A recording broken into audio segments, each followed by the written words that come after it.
Welcome, welcome, patrons. Again, the VGAs have fed us for another month of our Dragon Age addiction, and again, I have come to you to help you understand. Now, I also know that many of you probably have just sat down with something to eat expecting another hour-long video, but unfortunately, I don't have to explain Red Lyrium for 30 minutes, so this is going to be just a little bit shorter than the last one. But without further ado, let's talk about the 2020 Dragon Age trailer. The rendered bits. Jumping right into this because I'm get to the mural parts in a bit, let's get to the first character shot. This just has to be a Grey Warden, or more specifically, their boots. Putting aside the fact that they are somewhat similar to Warden boots in the past, if we head over onto the BTS trailer, we find that you can't actually see any of the boots. But if you notice the decorated border on the Warden shoulder pad things and helmet and compare them to the ones that you can see on the boots, you can notice that they are pretty similar. Taking into consideration that this is a Warden, the descriptions of the nations we have, and the concept art that we have been given of the new game, this area will also likely be the Anderfels. This weird turtle monster you see in the background is new and design-wise would make a lot of sense to live in an area that is almost completely rock. I also appreciate a new monster that doesn't look like a lizard, as Inquisition had a ton of similar-looking new monsters. But we really don't know whose character is or why they need to face off these turtles. And honestly, even well after the game comes out, it's unlikely that we'll be able to tell who this is. There's a chance that this is Davrin from the BTS trailer, but it could really be any Warden that wears heavy armor. While we all have solid guesses as to where this is, I can't in good faith tell you that this is 100% Antiva City. I can say like this is 90% Antiva City, but sometimes we just get things wrong. But let's go over why I think this is Antiva. The place is described as a glittering jewel by Zevran, and in general, a beautiful place, which I have to say, this is a very lovely shot. It's also one of the few cities next to water. However, the more damning evidence is the next scene. While we can't say for certain that this is an Antivan Crow, the outfit is pretty close to what we've been given, and given the abundance of Antivan Crow outfits from the BTS trailer, I think it's a safe assumption. The design on the cup also has what seems like a feather shape on it as well, and I would like to say that there is some minor visual humor with crows sitting on every instance of this downturned surface, including one Antivan Crow. And with all of that, for Dragon Age Day this year, BioWare released 4 short stories, each with their own image. One of them involved 3 Antivan Crows from the novel Tevinter Nights, and the image associated with this story seems to be about the story itself. If you look at the background, it's pretty obvious that this is the same city. While the story never actually mentions where it is taking place, it is very crow-centric, and it mentions that Taya, a Talon of the Crows, owns a casino nearby. As I can't imagine that a crow owns a casino anywhere other than Antiva, I think we can start to make our assumptions more solid. Speaking of the BTS trailer, let's take a look at this castle. We can tell this is the same castle in these 2 shots, but I also believe this is the same castle from the image in the BTS trailer. In fact, I think the shot was taken in this exact 3D rendered map. You can see how similar the castle is, and there's also a mountain in the same spot. Around the castle, there are also these elongated onion domes. Other than visually similar buildings, I can't actually pinpoint the location on the map, however, although I would place it somewhere here-ish in the video, given the shape of the castle. Now, probably the most curious thing about these 2 shots is that the castle is surrounded by some sort of magical energy, like a barrier of sort. Antiva has a considerable amount of coins, so it doesn't surprise me that they have the funds to create a giant barrier, but this has to be extremely costly. The thing looks like it surrounds the whole castle and some of the buildings close to it. While Antiva City has been sacked by Darkspawn before, I'm not sure why they would create something like this, or even how. This honestly could be something that isn't done by the city itself and perhaps is done by an enemy. This would also fit in with the rest of the shots where the figure character is against some sort of enemy or challenge, although it could also be taken to be the monarchy as a whole rather than the strange barrier. There's only ever one place where it's mentioned to have floating buildings, and that is Tevinter, or more specifically, Minrathous. And if the floating buildings didn't give it away, the banners with the Tevinter Herald, they do. Now, the scene with the hooded figure surprising the running figure, I'm not sure what to say. Nothing here is anything we've actually seen before, and besides wild speculation, none of which is educated on my part, I have nothing, really. The only thing I would like to point out is that in the latest short story called Minrathous Shadow, the image associated with it has an unusual figure that likely represents a man named Tarkin from the story. Tarkin is a Tevinter Templar that actually has Templar abilities. He may also be someone or something called the Viper, which from context seems to be some sort of mage hunter of legend or of note recently. Either way, he seems to be in opposition of the Venatori and for a slaveless Tevinter. Anyway, if we look at the costume of the image, the main similarity is the hood and the elaborate designs on the cloak. However, in the image, the man is supposed to, shock of shocks, look like a snake, where in the scene you can't really tell from the angle we have what it's supposed to be, if anything. However, the rough shape of the figure is similar to the character we have been calling Assassin's Creed from the character lineup of the BTS video. So, is this Tarkin? Is that also Tarkin? Or someone from his group? Or perhaps something else completely? I'm not sure. Now, the Hunter does have some interesting stuff going on. First, the setting has been shown to us time and time again. This is the tainted, snowy area that has been shown in various trailers to us, and the monster seems to be at the foot of the tree that Twitter has been obsessed with. The monster, too, was actually seen in the behind-the-scenes video, as well as the bow the Hunter is carrying. Now, because the Hunter is carrying this odd energy bow, I think we can assume that this Hunter either stole the weapon from the people in the concept art or are part of the group. If they are part of the group, then we can perhaps connect them to this piece of concept art that was released alongside the short story for Dragon Age Day this year. The story itself is about two characters from Tevinter Night, Strife and Arellen, doing something in the Arlathan Forest. As the images for these stories seem to be the stories themselves, then the figure is one of the two elves. This means that these concept figures who have similar outfits are a part of the same group. What has gone over a lot of people's heads is this incredibly important symbol on the back of this character. From the bare feet in story, we know the character is at least elven. However, the symbol on their back notes them as being part of the Executors, whose symbol is a downturned triangle with two wavy lines through it.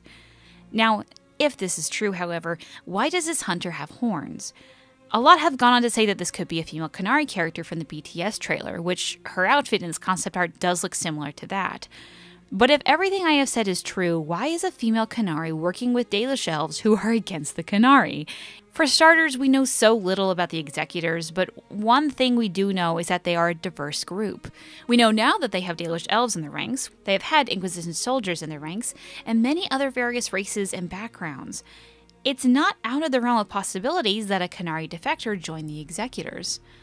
Another option is that this is not a Qunari. I've gotten comments that suggested that these could be Halahorns on a helmet, and given that we know that they have Dalish in their group and that in the story they are going after something of Ghilannon, whose symbol is Hala, this would make a lot of sense. However, for me, on a closer look, I disagree that these look like Halahorns, but I also disagree that they look like Qunari horns. It honestly almost just looks like branches to me, like they're trying to blend in. But the scene is so dark it really could be anything. Either way, the horns confuse me and it just doesn't fit anything I know of right now. There's also a larger conversation here about what the Executors are doing and why Solas believes them to be extremely dangerous, but that's a story for another day. And finally, Solas. I'm not sure what to say about this other than the outfit change, which I would assume would be his outfit for the game. You can still see the base armor from the Ancient Elven wear, and even the cloak is similar to this Ancient Elven concept art, which I do find interesting that he's constantly wearing Elven military uniforms. As he mentions once that the Evanuris were once respected generals for his people, I suspect he was one as well. Probably the weirdest thing about his face model, as it's obviously been updated, is that his scar is bigger. This sounds really stupid at first glance, but it's been theorized that the scar is more important than it seems, all due to this one line by Cole. He did not want a body, but she asked him to come. He left a scar when he burned her off his face. I wonder if they have decided to make it more prominent due to its importance. Otherwise, I'm not sure why they would almost double it in size, because his face shape is already iconic enough, and you don't really need the scar to recognize him. The mural. Okay, kids, time to settle in because this is going to be the longest part of the video. Much like the Dreadwolf Rises trailer, I'm going to be talking more about the mural image than the one in the video. However, both are important.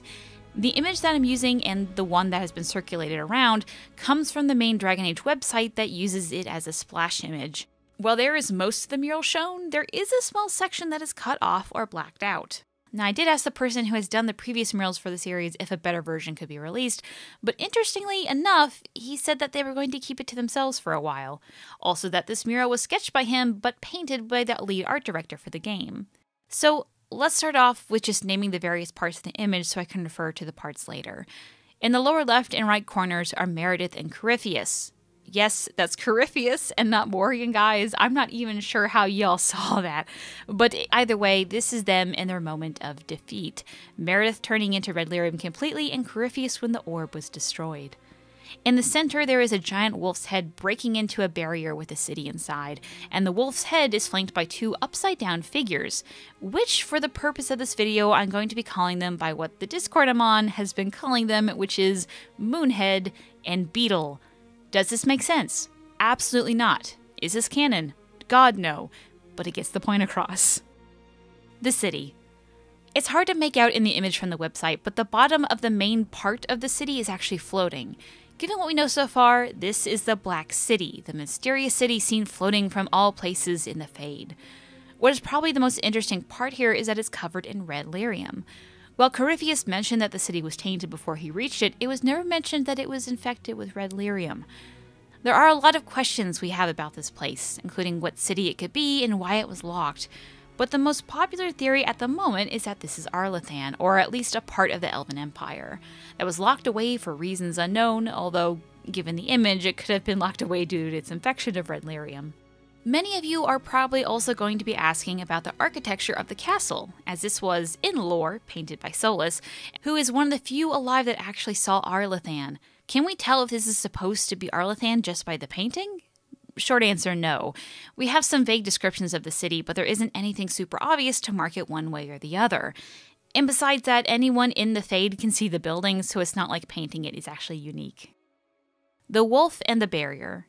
The large wolf in the center is, very likely, a form of Solas he takes in the Fade, as per one of the descriptions we get of him in Tevinter Nights. You could probably also call this the Dread Wolf. Either way, this is either him, his alter ego, or at the very least a figure representing his intended goal, which I'll get to in a bit. The wolf has 6 blue eyes scattered across his forehead, and honestly, I have no good answers for you about the number or strange placement and the pupil size. The only answer for the color I can give is that the recent concept art of Solas also has him surrounded by blue, and his eyes would flash blue in Trespasser. Because I have no good answers, I asked Twitter what a good theory would be, and here's a small sample of some of the good answers I thought were either the most plausible or more interesting.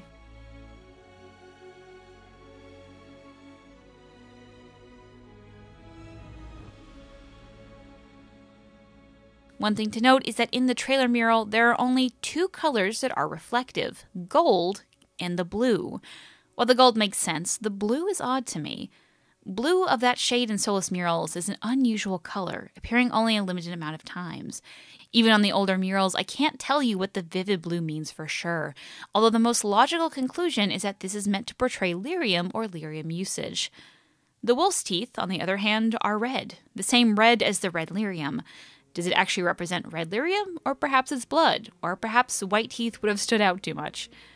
If this is supposed to be red lyrium, I find it interesting that the wolf's mind, or eyes, is full of lyrium, while his bite, his attacks, are tainted. We have seen what looks like red lyrium monsters already in the game. Could this be from Solas? It would be incredibly odd for him to do so, at least in my opinion, as he seems to condemn the usage of it in Dragon Age Inquisition, though. As for what the wolf is doing, it seems to be bursting through the barrier surrounding the Black City, which I think we can assume is the Veil, or at the very least whatever enchantment is holding the Black City away from the rest of the Fade. It's also interesting to note that it's two-toned and might actually be 2 different barriers, maybe the Veil and then the enchantment or something else completely. The coloring and visual of it is new to me, and is unlike other mural versions of what we assume to be the Veil. This could be due to another painter, or perhaps it does carry some sort of meaning. If it does, though, I have no answers. All that aside, we shouldn't ignore that the wolf is bursting through the barrier into the city. To do what isn't exactly clear, but this bursting seems violent, explosive, and much larger than anything on the mural. Its size could also be a hint to something. We are pretty much promised that this threat in the game is larger than what we have seen before, which is obvious compared to the size of Meredith and Corypheus. But the wolf is also larger than the 2 mysterious figures. Does this mean that, while still a threat, they are nothing compared to what will happen if Solas succeeds? Moonhead. Okay, to properly explain Moonhead, I need you to come on the same journey that I did, and to do so, we need to go back to Dragon Age Origins. If you played the Deluge Origin, you and Tamlin found some strange elven ruins. Inside, you found an even stranger statue that Tamlin states is of Falun Din. This statue is found in a few other places in game, like the Circle Tower's mysterious room of magical artifacts and the Architect's room in Awakening.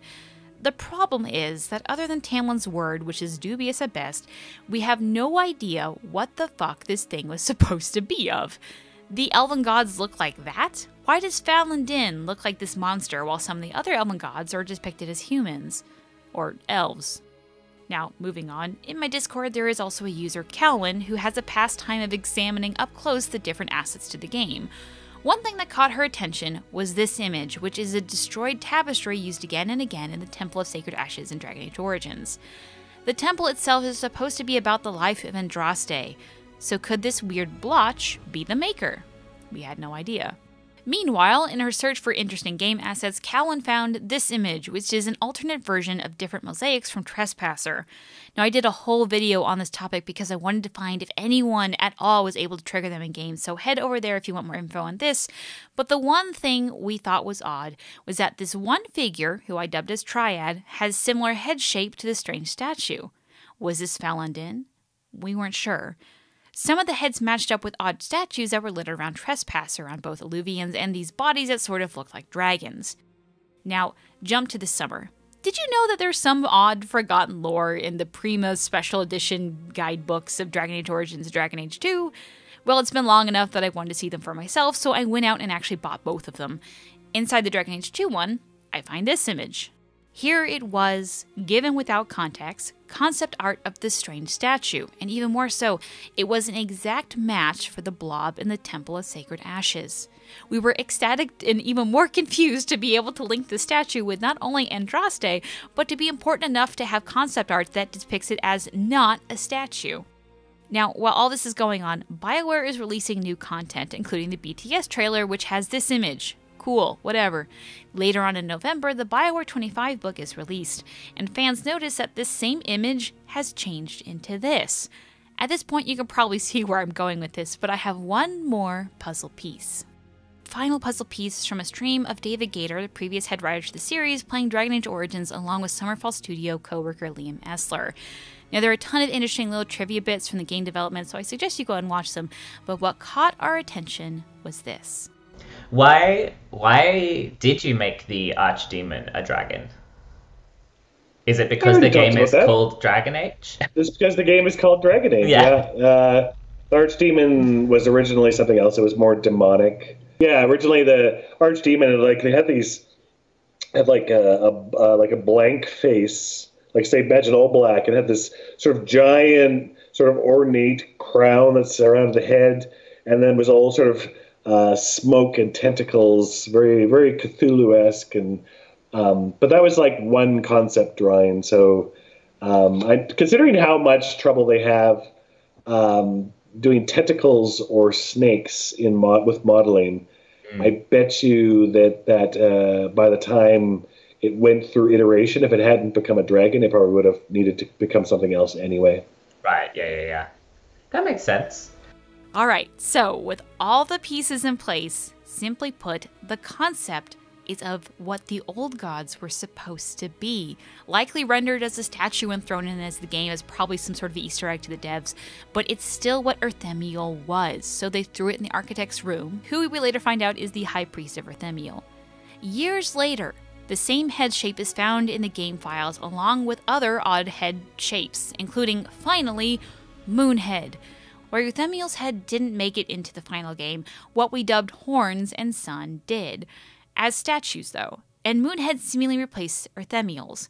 And now, even more years later, a concept art of a strange Lovecraftian monster with another odd head shows up at our door, and not only in concept art, but again in a mural for the next game. Well, okay, now that you're caught up, Moonhead and Beetle are old gods, correct? So, no, things are still complicated. See, remember that most of what I said is cut content. While a very convincing argument, we can't count on it for lore. Well, in lore, it is explained that the old gods only take the form of dragons and do look like something else. What they look like is never actually explained in-game. And while it would make a lot of sense to reuse old concepts of the old gods for their true form, we can't be certain that this is what happened over at BioWare. Further, even if you want to believe all of this, Tamlin still states that the statue is a Falindin. Even if the cut content lead we have is true, the statue is now associated to be both Arthemiel and Falindin, so it could be either one, neither, or even both. So, who is Moonhead? Is she one of the two living old gods, Razikael, who is the only female of the bunch, or is she Ghilannon, whom the external content seems to be building up so much? Is this Andrul, whose spear is supposed to be feared? Perhaps she is the true form of Mythal, as the rest of the elven gods are supposed to be locked away. Or as Moonhead was not in the lineup of mosaics, but she is in the statues, is this the new concept of Arthemiel, old god of beauty? Is this what the old god baby soul becomes if you have it? Or is this even one of the forgotten ones who we have so little information on besides their names? Or, even more confusing, does Moonhead have multiple identities, and it could be a bunch of these questions? So honestly, when you ask who this figure is, while we have a decent amount of imagery for her, we have no solid answers. The only thing I can say for certain is that this head shape was seen on a statue in Illyrium Mining and Processing Center that belonged to Mythal. It's placed near stairs, likely near entrance of the place.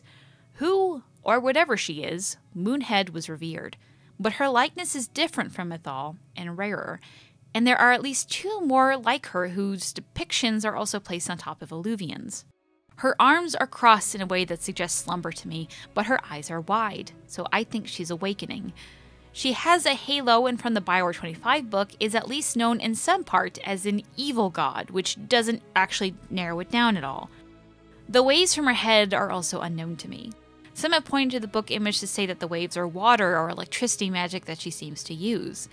The only other imagery of this I have is seen on the previously mentioned mural, where similar weighty lines are captured in orbs, and honestly, I'm not even sure if this is related. Beetle. Now, a lot of what I said for Moonhead also applies to Beetle, however, there is one key difference. Moonhead's shape is exact to her statue likeness in Trespasser. However, the closest statue in the DLC to Beetle's has the horns going outward rather than in. In short, Beetle's head looks more like a beetle's jaw than an outward horn. So the question of Beetle is if the direction matters. If these two were supposed to be old gods, then it would make sense for this to be Lusakhan, old god of night. It would also correlate with the previous mural where it was believed the tambourine represented the number of old gods, with the two shining half circles representing the only living old gods. But, like I said earlier, there is something missing, and that something is the association of the old gods, the Evanuris, and the Forgotten Ones. There is some connection here, but I honestly can't tell you for certain what it is. Beetle has less recognizable imagery than Moonhead. Really, the best I can say is that the shoulders remind me of a pride demon, and that he has elven-like ears. Now, others do like to say that this could be a Canary, which it does look a lot like one. Some even go so far to say that this is the first Canary. Again, it could be, but why would the first Canary have the same treatment as Moonhead? How important is this guy? Finally, while I don't think there is any convincing connections to Beetle, here are a few images that have come my way that have similar shapes.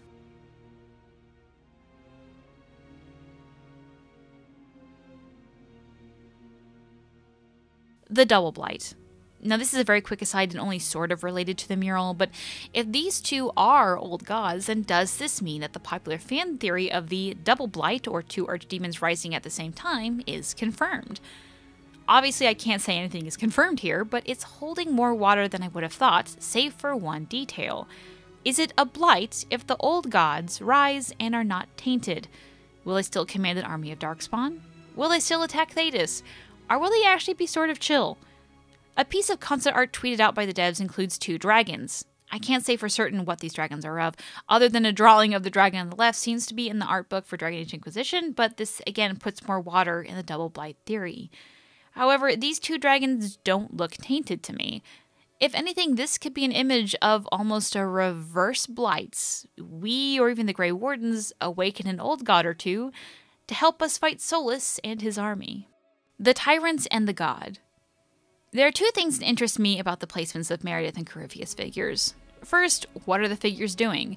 Both seem to be locked in at the moment of their defeat. Meredith just turning into red lyrium and Corypheus' orb in the process of breaking. Both also seem to be trying to break into the barrier, which is, in my assumption, the veil. Now, while Corypheus was the only one of the two who was actually going for that goal, remember that the uses of red lyrium thins the veil too. Meredith was trying to break into the Fade accidentally. But both failed, and from the image you can see them failing, and the wolf succeeding. Solas is confident that he can succeed. That much is obvious. But what I also find odd is that the pairs are split by genders. Why is Moonhead and Meredith on the same side? Why is Corypheus and Beetle linked? As we have no information on the true identities of Beetle and Moonhead, I can't even say if this is important. But I want to say that Varric's voiceover might give us a bit of a clue. The voiceover. Now, Varric's voiceover was a surprise to a lot of us, or maybe it was just me, as I thought he was going to enjoy a nice life in retirement, but here we are. I guess he has just been claimed as the bard for the story. So, for those who have trouble hearing what he says, here is the whole video transcribed. I'm not going to go over everything he says, as a lot of it is obviously just aimed at hyping up the game, but there are a few points I want to touch on. I've faced tyrants and would-be gods. While at face value, this is just a nod to the mural of Meredith and Corypheus, and this could be just what it is, I also want to throw out a theory. Being a tyrant and wannabe god is what made these two evil. What if this is what made Moonhead and Beetle evil?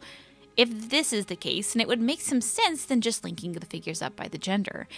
Further, if this is the case, then you could actually link these two fairly easily to two elven gods, Andruil and Falandin, both of whom have stories to similar sins. Andruil found pieces of the void and became corrupt, which many fans believe that she found red lyrium. Falandin, as Solas tells us, was so obsessed with being worshipped that he killed millions. He only stopped when he was bloodied in his own temple by the other Evanuris. Now, again, we can't link Moonhead and Beetle to the Evanuris, and Falandin is linked with another head shape, but it is something to keep in mind. We've got your back. I've got your back.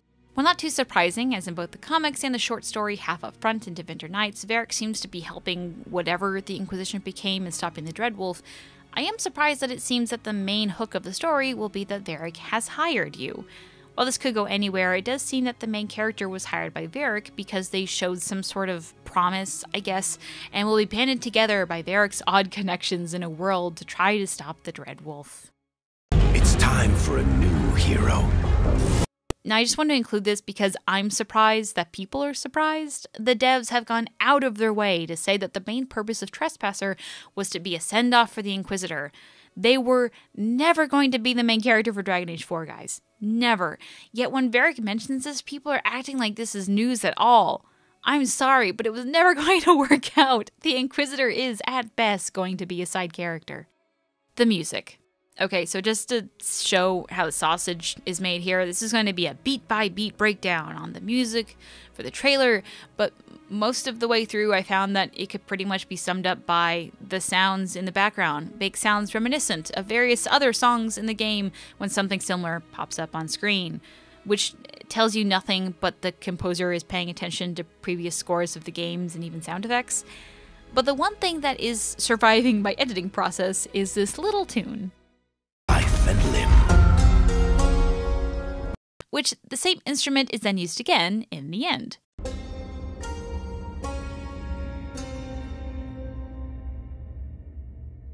Now, in both clips, Varric is mentioning the PC, either in Inquisition or in Dragon Age 4. However, the first time it really plays in full is once Moonhead pops up. My small theory is that this little tune can represent whatever Moonhead and Beetle are. And as this new tune is unlike anything in the series that we've seen so far, is Moonhead and Beetle that new as well? So far in the series, there has always been at least two major villains. Loghain and the Archdemon, the Arishok and Meredith. The strife of the Mage Templar War and Corypheus, I understand it's a bit of a stretch, but I feel like that is correct. Anyway, but perhaps Dragon Age 4's will be Solas and these two figures. The title. So what I'm probably most surprised by this trailer is the lack of a subtitle or a number. They seriously wouldn't just call the game Dragon Age, would they? Now, I honestly can't say. Some have taken this to be foreshadowing of the series becoming MMO-like, but the simplest answer is that they just haven't settled on a title yet. There is one thing I want to talk about on this title image, however. In the background is a very simple sun with a circle in the middle of it. I would like to take a moment to reference the Emergent Compendium from Dragon Age 2. Now, granted it says stirs, and he stirred a while ago, but I find the use of a sun with a circle in the middle of it interesting. Perhaps it's just a design choice, but never in any of the games has this symbol been used. At least in this format. Is this a callback to the old Codex entry? Or is the sun imagery important to the new narrative? As the budding Inquisition would sing to you, has the dawn finally come and Dragon Age 4 is the awful day that awaits? And that, dear patrons, is all that we know on the new trailer. Now, what are your thoughts on the trailer? Do you have a theory as to what the mural means? Let me know in the comments because I've kind of been enjoying reading what other people have to say on it, and I hope this video lets some of you solidify some of your ideas. Do you have lingering questions, proof that I'm wrong, comments about your own fan theory? Feel free to tweet me at Gildathon on Twitter or send a PM to user Gillanon on Reddit. De rest, you're all.